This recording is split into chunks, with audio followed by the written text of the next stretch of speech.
Amém? Sentem, irmãos, por favor. Bem, amados, mais uma vez, a paz do Senhor.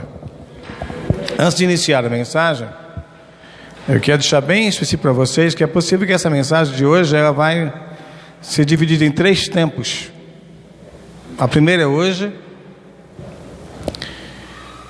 a próxima é na quarta-feira, permitindo Deus, e a última parte só no dia 19.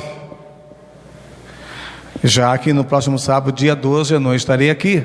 Estaremos no trabalho da Exofap, lá na igreja de Ariston. Amém, irmãos? Mas eu gostaria de deixar uma boa parte dessa mensagem hoje muito clara a todos nós aqui. Eu já falei uma parte dela, ou seja, 2 partes dela lá em Vila Carolina, e hoje falaremos com vocês aqui. Amém, amados?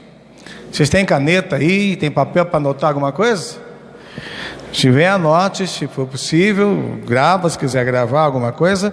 Mas, por favor, eu gostaria que você prestasse muita atenção, não em mim, mas na palavra de Deus. Amém, amados? Nós vamos conversar sobre a essência do Apocalipse. Amém? A essência do Apocalipse. E durante esse tempo que vamos ocupar hoje, eu gostaria que você prestasse muita atenção no texto inicial. O texto que nós vemos em Hebreus, ele é um texto que ele afirma algo muito sério. Ele afirma o seguinte: havendo Deus outrora falado muitas vezes e de muitas maneiras aos pais pelos profetas. Percebe que no versículo 2 a expressão é: a nós falou-nos nesses últimos dias pelo Filho. Eu e você que estamos aqui, amados, nós não vivemos nem nos dias dos profetas e nem nos dias que o Filho estava aqui. E por que a expressão é a nós? Olha bem o versículo 2 mais uma vez: a nós falou-nos nesses últimos dias. Esses últimos dias, irmãos, eles se iniciaram exatamente nos dias que Jesus estava aqui na terra, e esses últimos dias vão findar-se exatamente quando ele voltar. É por essa razão que a igreja ela é basicamente composta de 2 tempos. Ela é composta de um tempo chamado antes de Cristo, quer dizer, de Gênesis ou do Éden até o dia que Jesus nasceu, morreu, ressuscitou e subiu ao céu. E essa é a primeira parte, mas dentro desse período que Jesus estava aqui, iniciou-se a segunda parte, que quando Jesus estava aqui, presta atenção, ele foi cumprimento das profecias dos profetas, mas durante o ministério dele, ele deu continuidade à obra do Pai. Esta obra, irmãos, ela só vai finalizar quando Jesus voltar. Amém, amados? É por essa razão que eu quero te convidar. Eu estou fazendo de forma diferente por causa do nosso tempo mesmo. Abra Apocalipse, por favor. Apocalipse capítulo 1. Quando eu e você lemos Apocalipse capítulo 1, no versículo 1, a afirmação do texto é essa: revelação de Jesus Cristo, que Deus lhe deu. Lembra de Hebreus capítulo 1? Havendo Deus outrora falado aos pais pelos profetas. Depois Jesus foi ao céu, a revelação do Pai continuou através do Filho. E a revelação que é dada não é para o mundo, irmãos. A revelação é para quem? Vamos lá, o texto diz: para mostrar aos seus servos. Guarde isso, por favor. Não é para mostrar a crentes. Crentes tem um monte. Crentes tem em todo lugar da terra. Só que aqui não é para crentes, é para servos. Amém? Para mostrar aos seus servos as coisas que brevemente devem acontecer. Percebe que os servos precisavam saber as coisas que deveriam ou devem acontecer. E aí, para resumir, olha o versículo 3: bem-aventurado aquele que lê, bem-aventurados os que ouvem as palavras dessa profecia e guardam as coisas que nelas estão escritas, porque o tempo está próximo. Aí quando você vai a Hebreus, que nós já lemos, nesses últimos dias, quando chega Apocalipse, o tempo está próximo. Mas que tempo está próximo? É o tempo do fim. Amém? É o tempo do fim. Portanto, quando esse texto inicia dizendo revelação de Jesus Cristo, é necessário que você associe às revelações de Deus. O Apocalipse, ele não é a última revelação de Deus. O Apocalipse, na realidade, é a continuação das revelações de Deus. É uma continuação. Portanto, o Apocalipse, ele não está isolado de tudo que Deus falou. Muitas pessoas olham para o Apocalipse e se assustam com o Apocalipse, porque isolam o Apocalipse da Bíblia Sagrada. E ele não é um livro isolado. O Apocalipse está unificado com toda a Bíblia. Abra sua Bíblia, por favor, na segunda carta de Pedro. Segunda carta de Pedro.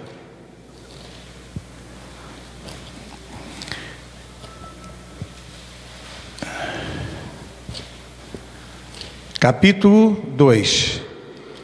Ou melhor, capítulo 1. Segunda carta, capítulo 1.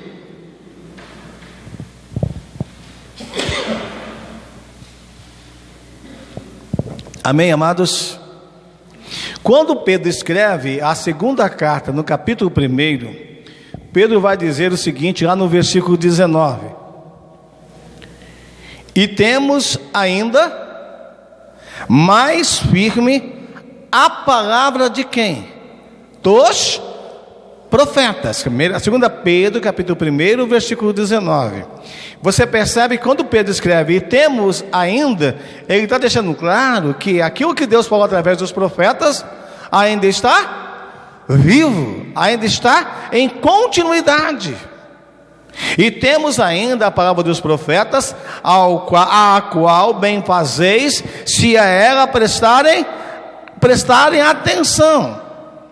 Pois, como uma luz que ilumina em lugar escuro, até que o dia clareie e a estrela da alva surja em vosso coração.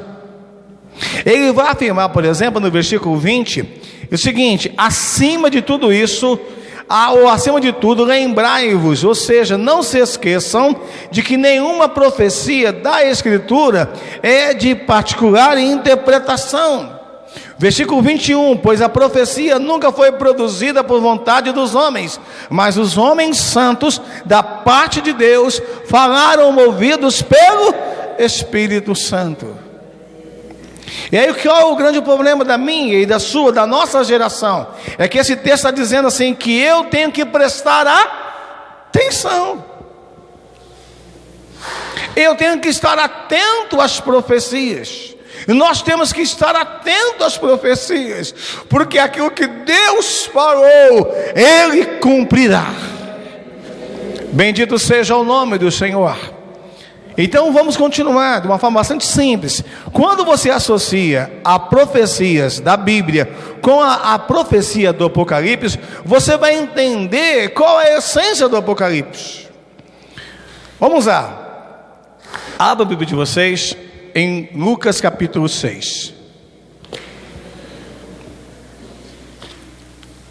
Lucas 6. Capítulo, ou seja, 6, versículo 46. Lucas 6, 46.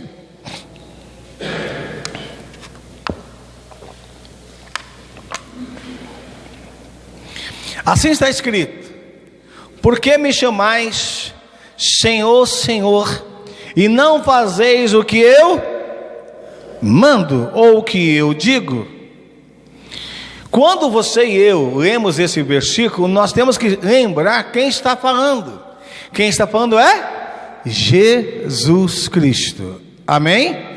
A nós falou-nos pelo Filho. E quando Jesus está falando com aquela geração dos dias dele, ele está perguntando: por que você me chama de Senhor e não faz o que eu digo? Quando você vai no versículo 47, Jesus vai afirmar o seguinte: a qualquer que vem a mim, ouve as minhas palavras e a coloca em prática, ou obedece o que eu digo, ou seja, vai além de me chamar de Senhor, mas é um servo que me obedece. Essa pessoa é semelhante a quê? Olha o versículo 48. É semelhante ao homem que construiu uma casa, cavou bem fundo e lançou os alicerces sobre a rocha. Vindo a enchente, bateu com força contra aquela casa e não a pôde abalar, porque estava construída sobre a rocha. Quando você e eu seguimos uma visão muito resumida da rocha, a gente vai falar que a rocha é Jesus. Não é que a rocha não seja Jesus, é que quando as pessoas afirmam que é Jesus, elas simplesmente ignoram tudo que foi falado no Velho Testamento. Elas olham só para o Novo, elas esquecem de ver que Jesus não é uma pessoa limitada ao Novo Testamento. Jesus está em toda a Bíblia. A diferença é que no Novo Testamento ele se fez carne, mas ele é Deus. Por isso, abra sua Bíblia, guarde isso, abra sua Bíblia agora em Isaías. Nós vamos depois explicar essa parte de Lucas, depois diremos Isaías, capítulo 26.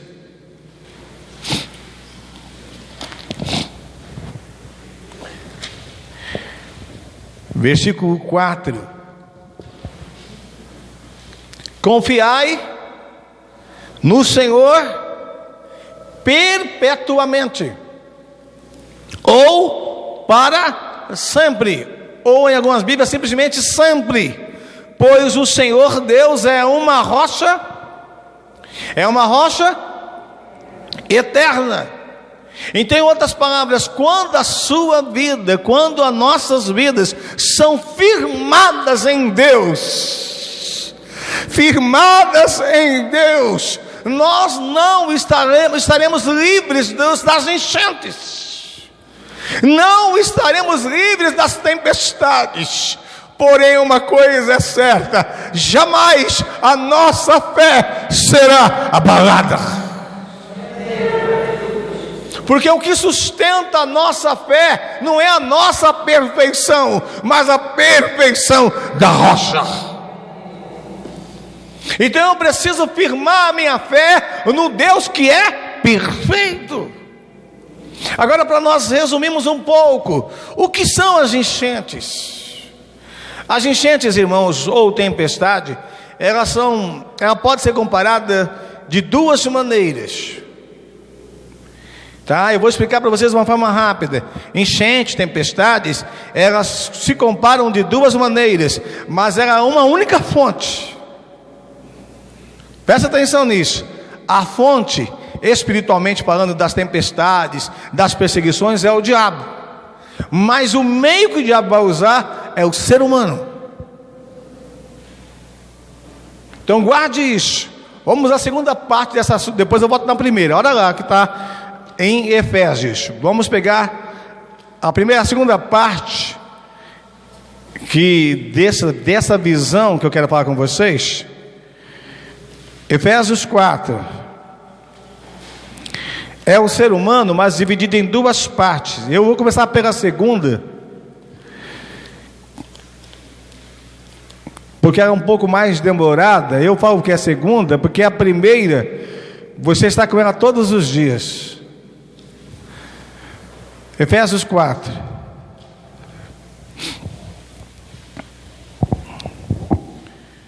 Versículo 14.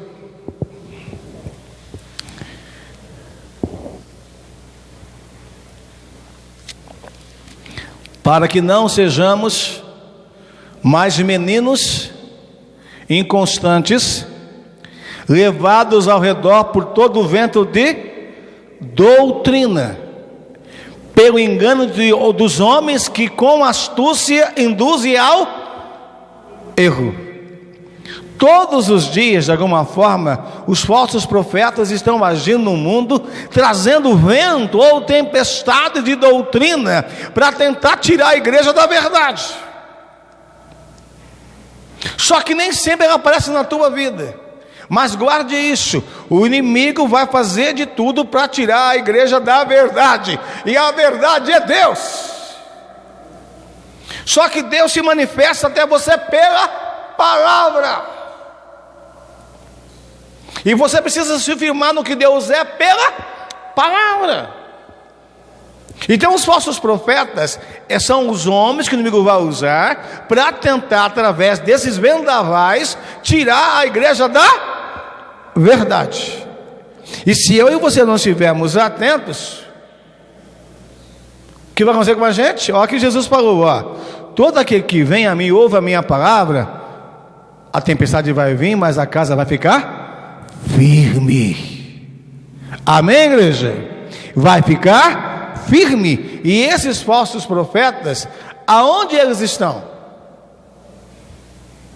Abra Mateus 7.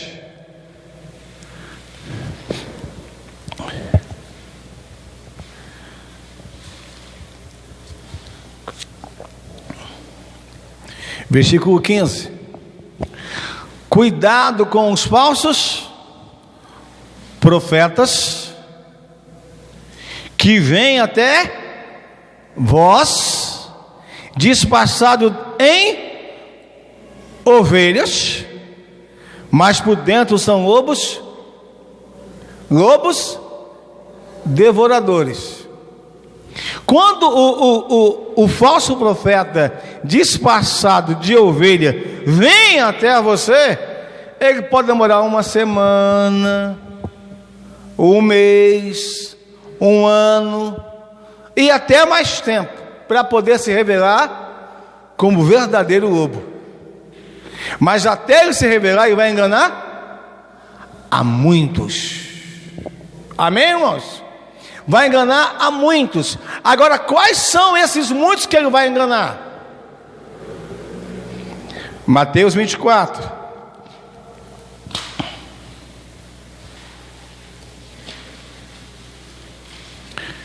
Mateus 24, versículo 11.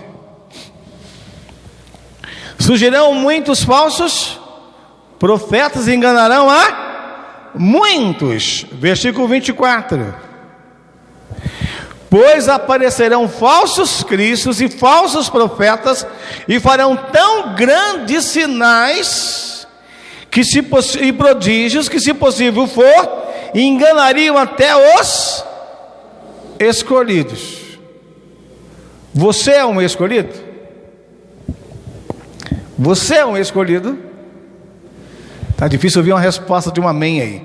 Você é um escolhido?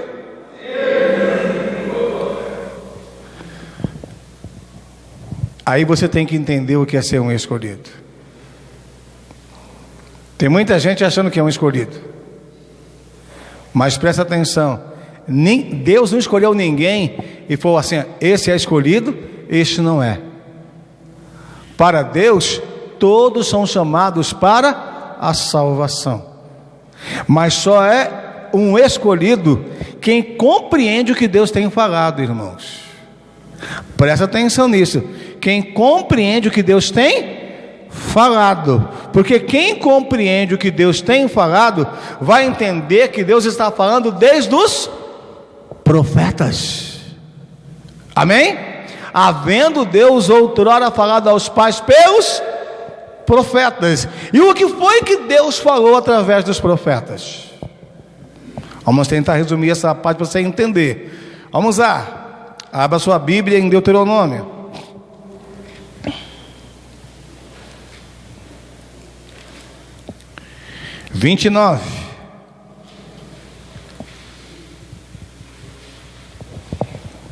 Deuteronômio 29, versículo 29. As coisas encobertas pertencem ao Senhor. 29 e 29. O Senhor nosso Deus, mas as reveladas pertencem a nós e a nossos filhos para sempre, para que cumpramos todas as palavras desta lei. Presta atenção nisso, por favor. Quando Moisés escreve esse capítulo, ele está dizendo a mim, a você, como profeta de Deus, que aquilo que Deus não revelou, amados, pertence a ele, mas o que ele revelou pertence a nós e aos nossos filhos para sempre. E quando Deus revelou a lei, o que ele disse aos nossos antepassados referente aos falsos profetas? Abra o capítulo 13 do mesmo livro.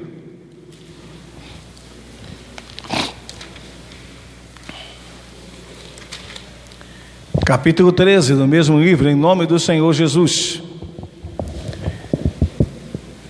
Versículo 1. Quando um profeta ou um sonhador se levantar no meio de ti e te der um sinal ou prodígio. O que foi que Jesus falou em Mateus 24? Os falsos profetas farão tão grandes sinais e prodígios. Aqui, o início do capítulo diz: quando o profeta te falar sobre um sinal ou sobre um prodígio, olha o versículo 2: e suceder o tal sinal ou prodígio que te houver falado. O que acontece aqui, irmãos? Deus está orientando o povo dele: olha, quando se levantar no meio de vocês um profeta ou um sonhador, e esse profeta fala sobre um prodígio, sobre um sinal, e isso acontecer, faça o quê? Creia no profeta? Não. Bata a palma para o profeta? Não. Tem muitas pessoas que se apegam a um homem por causa de um sinal. O homem, ele fala algo e aquilo se cumpre. Na mente de algumas pessoas, vira um semideus no meio da religião evangélica. As pessoas começam a ficar na fila até. O falso, ou melhor, aquele profeta, em aspas até aí, o profeta, se ele vem de novo na igreja, todo mundo quer ouvir a mensagem através dele, todo mundo quer receber a oração através dele, porque todo mundo acha que Deus só usa aquele homem, aquela pessoa. Então vira uma presa fácil do inimigo. Nunca siga ninguém porque Deus usou essa pessoa ou porque um sinal aconteceu. Siga sempre o seu Deus. Escute sempre a voz do seu Deus. Olha o versículo sequencial, o 2: e sucedeu tal sinal ou prodígio que houver falado, e disser: vamos após outros deuses que não conhecesses e sirvamos-los. O que esse profeta está falando? Tiago, vamos adorar outros deuses? O que foi que Deus falou através do profeta Moisés? Não terás outros deuses diante de mim. Quando eu falo Deus falou através do profeta Moisés, é através do escritor. A voz de Deus falada no Monte Sinai, só aquela geração ouviu, amém, irmãos? Porém, o que Moisés escreveu lá em Êxodo 20 é aquilo que Deus falou. Aquilo que Deus falou eu não ouvi, mas eu creio que Ele falou. Eu vivo essa fé, mas eu vivo por causa da palavra escrita, não porque eu ouvi Deus falando naquele dia. Aqueles, havendo Deus falado, então Deus falou direta e indiretamente aos nossos pais. Então nesse texto, o falso profeta, o sinal se cumpriu, mas agora ele está me chamando a sair do quê? Daquilo que Deus falou. E você e eu temos que estar atentos, porque quando Deus fala no Apocalipse, diz assim, ó, Tiago, aquilo que eu estou falando é para você. A revelação do Apocalipse é para mim, só que a lei de Deus é para mim e para você também. Amém, irmãos? E então, indo para a parte final de hoje, preste muita atenção nisso. Quando você vai estudando o Apocalipse, você vai percebendo que no Apocalipse tem a parte essencial dele. Qual é a parte essencial do Apocalipse? Abra Apocalipse 2. Qual é a parte essencial do Apocalipse?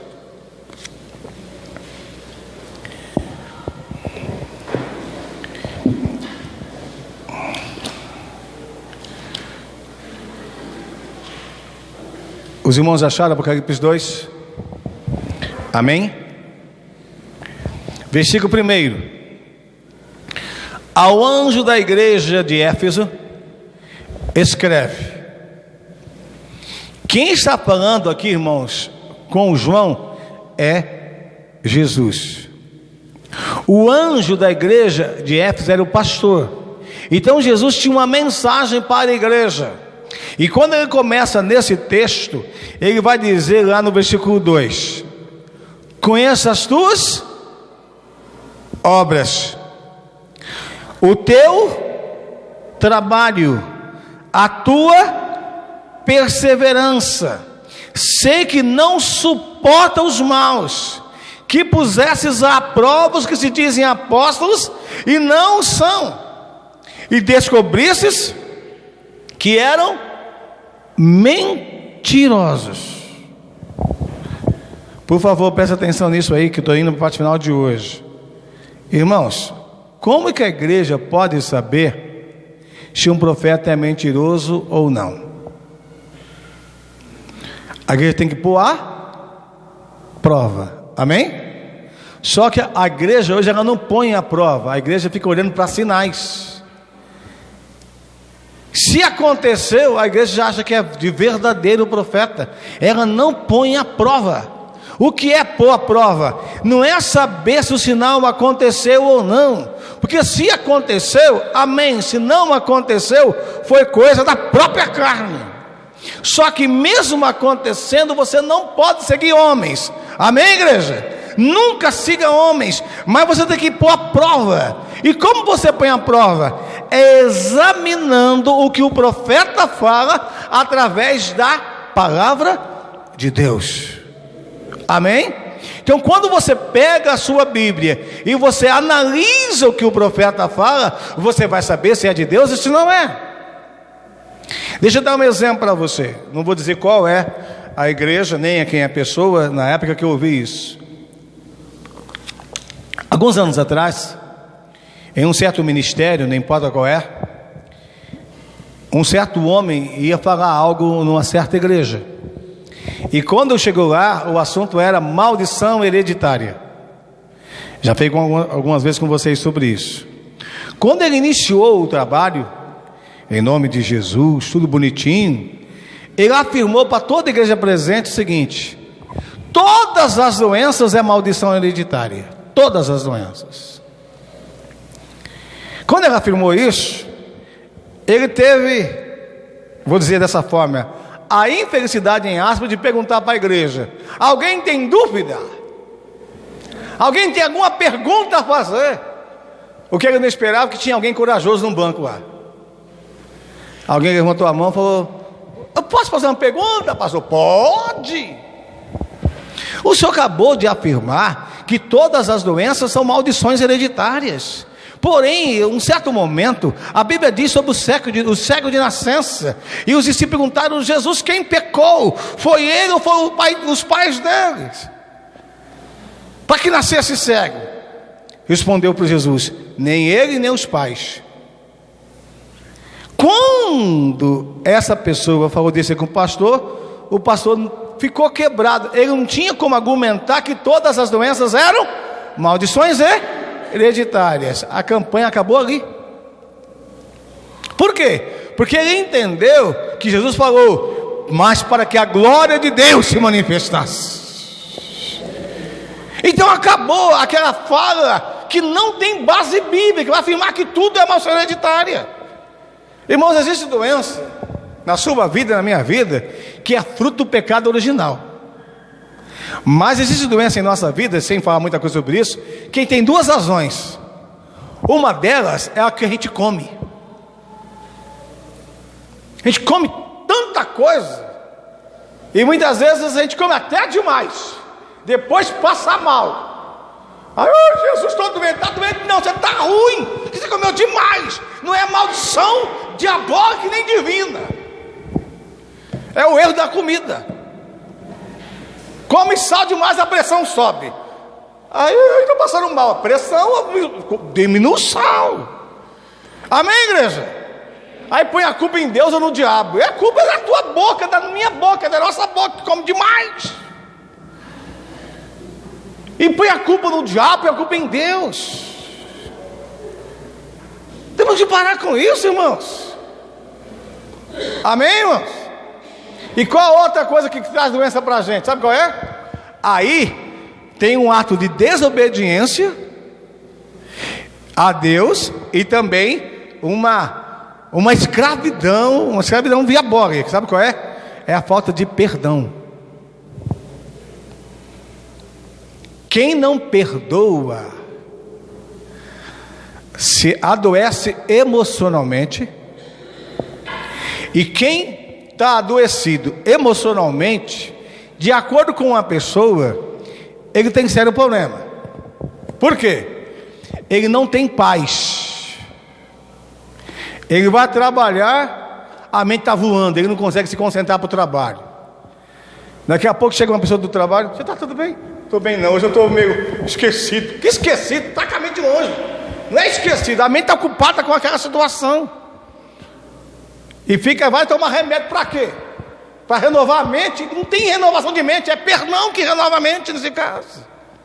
Então, quando a pessoa não perdoa, ela fica mal emocionalmente, ela não dorme bem, ou dorme demais, ela come de menos ou come demais, aí ataca o seu fígado, ataca a sua vida física, e há casos que dá até câncer.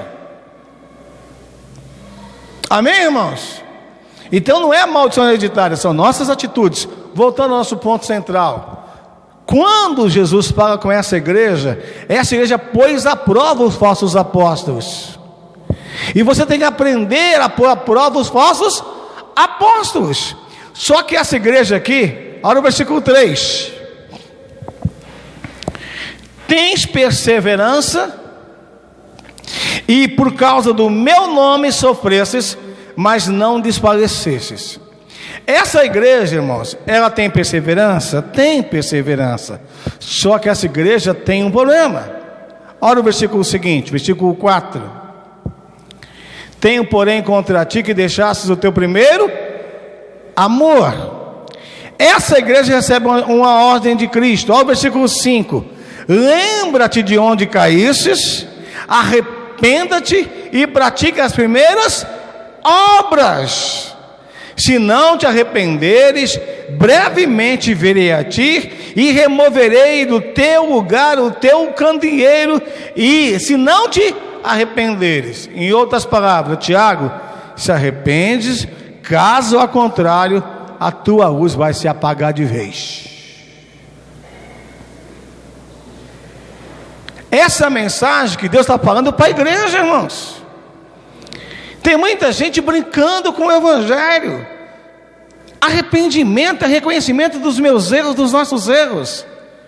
Então a revelação do Apocalipse, a essência é: Deus quer salvar a igreja. Deus quer aperfeiçoar a igreja dos últimos dias. Só que essa igreja tem que estar atenta, que ela está sendo afetada por muitos falsos profetas. E se ela não examinar as escrituras, ela vai sair da verdade. Então ela tem que estar atenta. Vamos ao capítulo 2 ainda, porém um pouco mais, lá no versículo 8. Ao anjo da igreja de Esmirna escreve: isso diz o primeiro e o último, que foi morto e reviveu. Versículo 9: conheço a tua tribulação e a tua pobreza, mas tu és rico. A sequência diz: e a blasfêmia dos que se dizem judeus e não o são, mas são o que, igreja? Sinagoga de Satanás. Sabe o que está dizendo aqui, irmãos? Sabe o que é sinagoga? Sinagoga é templo. Uma pessoa que se diz judeu, no contexto bíblico, sabe o que quer dizer? Ela se diz parte do povo de Deus. Ela está dizendo que pertence a Deus. Só que no fundo, quem está governando a vida dela é o diabo. E sabe o que é triste, irmãos? Presta atenção, é uma explicação pastoral. Sabe o que é triste? É que essas pessoas afirmam que acreditam em Deus, só que a vida delas é governada pela vontade do diabo. Foi Jesus que disse em João 8,44. Então tem muita gente no meio da igreja que se diz ser de Deus, mas são templos de Satanás.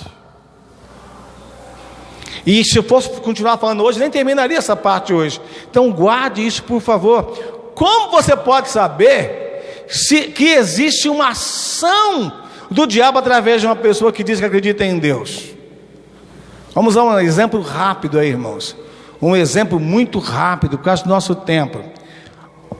Eu citei o texto, mas não li. Vamos ler agora, João 8,44. Só para você entender. João 8,44.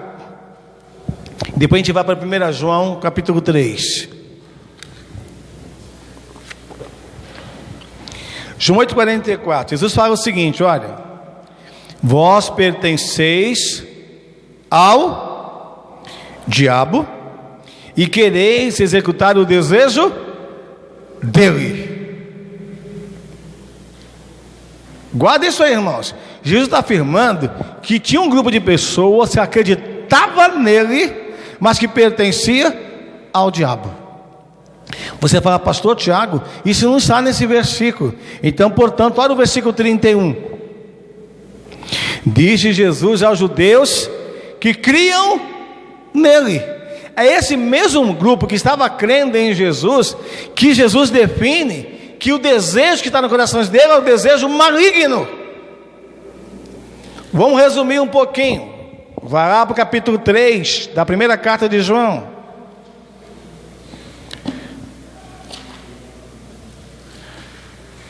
Primeira carta de João 3.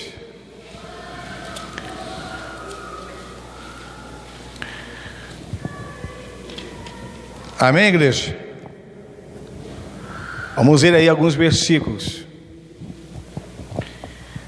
Versículo 10. Nisto são manifestos os filhos de quem, igreja? Os filhos de Deus e os filhos do diabo. Olha bem o que diz o resto do versículo: quem não pratica a justiça não é de Deus. 1 João 3, versículo 10. Quem não pratica a justiça não é de Deus, nem aquele que não ama a quem? A seu irmão. Então, se eu digo que eu sou filho de Deus, mas não amo você, vem, Caio. Se eu digo que eu sou filho de Deus e não te amo, o que a Bíblia afirma para mim? A Bíblia não dá meia volta, irmãos. Amém, igreja? Então veja bem, quantas pessoas no meio da igreja não estão amando os outros? Quantas pessoas estão falando mal um dos outros no meio da igreja? Quantas pessoas? E está todo mundo dizendo: sou templo do Espírito Santo. Quantas pessoas estão no meio da igreja? Eu estou falando, irmão, de experiência vivida como cristão, como pastor. Quantas pessoas fazem fofoca no meio da igreja? Aí você fala: pastor Tiago, irmão, sabe o que é isso? É que o tempo está chegando ao fim, amém? Amém, irmãos? E se eu e você não estivermos atentos, Jesus vai voltar amanhã e pega a gente desprevenido. Então olha bem o que diz o versículo, olha lá o versículo 11. Esta é a mensagem que ouvistes desde quando? Desde o princípio, que nos amemos uns aos outros. Olha o versículo 12. Não sendo como Caim, que era do maligno e matou a seu irmão. E por que causa? E por que o matou? Porque as suas obras eram más e as de seu irmão justas. Irmãos, por favor, pense comigo agora. Qual era a obra que Caim fez? Pense comigo aqui. Sabe qual a obra que Caim fez? Caim fez isso, irmãos. Ele chegou diante de um altar e ofertou algo a Deus. O que o irmão dele fez? Chegou diante do altar e ofertou algo a Deus. É exatamente na oferta que foi identificada a diferença entre os dois. Não é no que eles ofertaram, mas é na hora da oferta. Quando você vem aqui e oferta, ai Jesus, meu misericórdia. Quando você vem aqui e oferta, a primeira coisa que Deus olha para mim e para você, não é aquilo que você está oferecendo. Deus olha para o seu coração. É o coração diante de Deus que vai revelar quem nós somos. Só que não revela quem nós somos para os outros, mas revela quem nós somos para Deus. E sabe o que é interessante nessa história de Caim e Abel? É que quando Caim sai do culto revoltado. Sabe o que é sair do culto revoltado, irmãos? É quando as coisas não é como você quer. Sai do culto revoltado, sai com a cara brava, sai revoltado. Aí Deus olha lá de cima e pelo Espírito Ele quer que você se acalme, tranquilize o coração, não sai falando besteira por aí. Aí sai muitas vezes, eu estou usando nossa casa como exemplo, né? Dessas escadas já espumando. Chega em casa, misericórdia, se deixar, fala mal da igreja toda. E Deus fala: calma, não é assim não. O que Deus fez com Caim? Caim, controla-se, segura, Caim, senão você vai fazer besteira. O que Caim fez? Matou o próprio. Sabe quando Caim matou o irmão? Depois do culto. Foi depois do culto que ele matou o irmão. Foi depois do culto, igreja, que ele matou o irmão. O irmão saiu da presença de Deus todo feliz, aceito por Deus. Caim saiu da presença de Deus todo revoltado, porque Deus não aceitou ele. Ele vai e mata o irmão. Se eu e você não tivermos cuidado, irmãos, a gente sai do culto e em casa vamos matar o nosso irmão com nossas palavras. E tudo está nos olhos de Deus. Deus está vendo tudo isso. E para finalizarmos hoje, quando Deus falou com Caim, sabe o que Caim tem que fazer? Quem tem ouvido, ouça o que o Espírito diz à igreja. Significa dizer, irmãos, que Caim poderia ainda mudar a história dele. Ele podia mudar a história dele, mas o que ele fez? Sabe o que ele fez? Ele foi rebelde 2 vezes. Além de matar o irmão, quando Deus falou para ele: Caim, cadê o teu irmão? Sou eu o guardador do meu irmão? Um camarada terrível, mata o irmão e ainda diz assim: sou eu que tenho que tomar conta dele? Não sei por onde ele anda, não. Como que dizendo, não tem nada a ver com isso. Deus podia mandar fogo na hora, né? Já destruiu o sujeito. Mas Deus não fez assim, para deixar de exemplo para nós. O tempo do juízo de Deus está chegando, irmãos.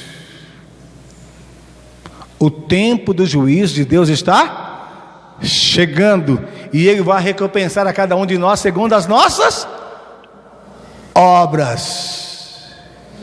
Amém, irmãos? Segundo as nossas obras. Sabe onde é isso? Que pena que eu tenho que finalizar. Havendo Deus outrora falado aos pais pelos profetas. Abre Isaías.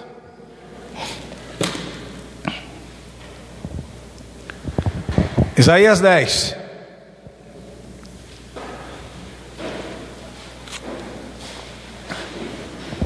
Isaías 40, desculpe, versículo 10. Isaías 40, versículo 10. O Senhor Deus virá com poder, e o seu braço dominará, e o seu galardão vem com ele, e o seu salário diante da sua face. Que Deus falou através do profeta Isaías: ó, Tiago, eu vou trazendo galardão, viu? Estou trazendo o salário. O que você vai receber quando ele chegar? O que eu vou receber quando ele chegar? Vida ou morte? Provérbios 18. Se você puder vir quarta-feira, venha. Provérbios capítulo